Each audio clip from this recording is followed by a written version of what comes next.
ಮೇಲೆ ಆಸೀನರಾಗಿರುವ ಶ್ರೀ ಅಹಂ ಆತ್ಮ ವಿದ್ಯಾಲಯದ ಚೇರ್ಮನ್ ಸರ್ ಅವರಾದ ಚಂದ್ರಶೇಖರ್ ಸರ್ ಅವರಿಗೂ ಹಾಗೂ ಈ ಶಾಲೆಯ ಪ್ರಾಂಶುಪಾಲರಾದ ಡಾಕ್ಟರ್ ಶ್ರೀಮತಿ ರಮಾಲಕ್ಷ್ಮಿ ಮೇಡಮ್ ರವರಿಗೂ ಹಾಗೂ ನನ್ನ ಎಲ್ಲ ಸಹ ಶಿಕ್ಷಕರಿಗೂ ವೇದಿಕೆ ಮೇಲೆ ಆಸೀನರಾಗಿರ್ತಕ್ಕಂತಹ HMT ಲೇಔಟ್ ಗೃಹ ನಿರ್ಮಾಣದ ಅಧ್ಯಕ್ಷರಾದಂತಹ ರಾಜ್ಕುಮಾರ್ ಸರ್ ಹಾಗೂ ಬೋರೇಗೌಡ ಸರ್ ಸಮಾಜ ಸುಧಾರಕರು ಇವರೆಲ್ಲರಿಗೂ ಸ್ವಾತಂತ್ರ್ಯ ದಿನಾಚರಣೆಯ ಶುಭಾಶಯಗಳು.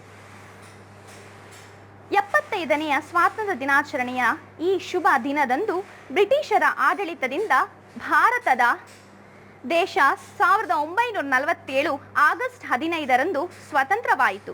ಪ್ರತಿ ವರ್ಷ ಭಾರತಾದ್ಯಂತ ಈ ದಿನವನ್ನು ಸ್ವಾತಂತ್ರ್ಯ ದಿನಾಚರಣೆಯಾಗಿ ಆಚರಿಸಲಾಗುತ್ತದೆ. ನಮ್ಮ ದೇಶವನ್ನು ಪೋರ್ಚುಗೀಸರು, ಗ್ರೀಕರು, ಡಚ್ಚರು, ಇಂಗ್ಲಿಷರು ಹೀಗೆ ಇನ್ನೂ ಹಲವಾರು ವಿದೇಶಿಯರು ನಮ್ಮ ಭಾರತವನ್ನು ದಾಸ್ಯತ್ವದಲ್ಲಿ ನರಳುವಂತೆ ಮಾಡಿದ್ದರು. ನಮ್ಮ ದೇಶಕ್ಕೆ ವ್ಯಾಪಾರಕ್ಕಾಗಿ ಬಂದು ಇಲ್ಲಿಯೇ ನೆಲೆನಿಲ್ಲಿಸಿ ತಮ್ಮ ಸಾಮ್ರಾಜ್ಯವನ್ನು ಸ್ಥಾಪಿಸಿದ್ದರು.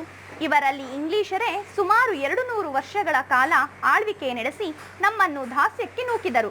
ದೇಶ ನಮ್ಮದು, ಭೂಮಿ ನಮ್ಮದು, ಉಸಿರಾಡುವ ಗಾಳಿ ನಮ್ಮದು, ಸೇವಿಸುವ ಆಹಾರ ನಮ್ಮದು.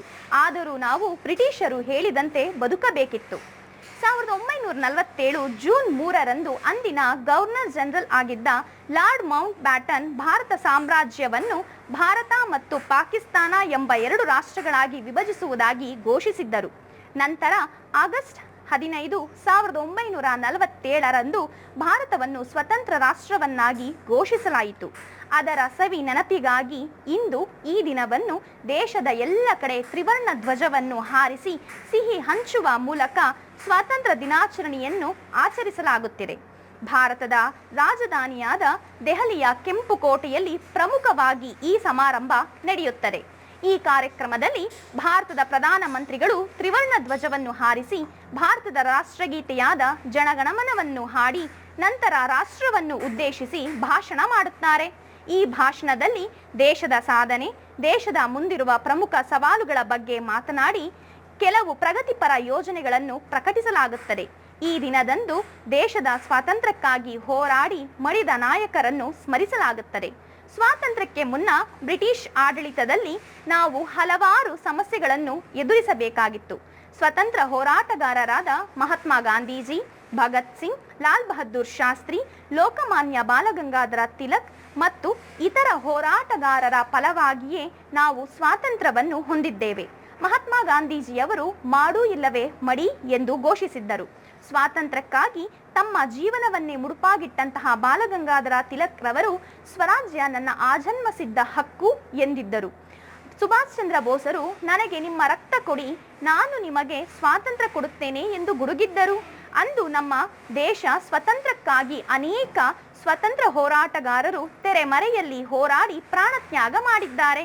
ನಮ್ಮ ಸ್ವಾತಂತ್ರ್ಯ ಹೋರಾಟಗಾರರನ್ನು ನಾವು ಇಂದು ಸ್ಮರಿಸಿಕೊಳ್ಳಬೇಕಾಗುತ್ತದೆ. ಅವರೆಲ್ಲರನ್ನು ಸ್ಮರಿಸುವುದು ನಮ್ಮ ಕರ್ತವ್ಯವಾಗಿದೆ. ಈ ಭವ್ಯ ಭಾರತದ ಕೀರ್ತಿಯನ್ನು ಜಗದಗಲಕ್ಕೆ ಪಸರಿಸಲು ಯಾವುದೇ ಜಾತಿ, ಮತ, ಧರ್ಮದ ಹೆಸರಿನಲ್ಲಿ ಭೇದ ಭಾವ ಮಾಡದೆ ಎಲ್ಲರೂ ಕೂಡಿ ಬೆಳೆಯಬೇಕು.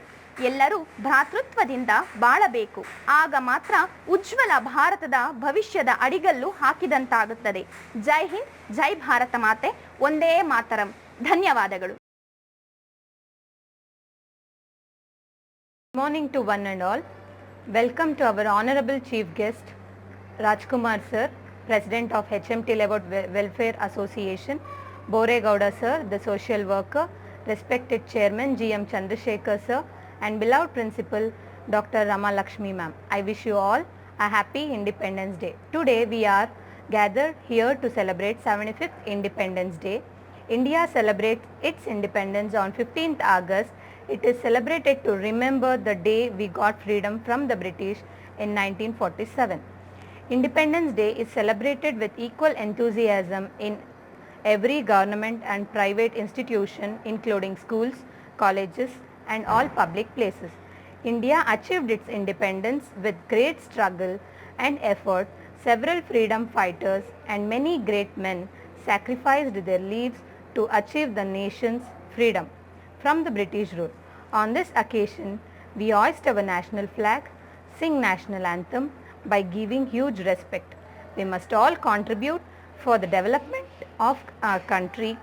So it's our duty to work hard for the country's development and progress. Once again, I wish you all a happy Independence Day. Vande Mataram.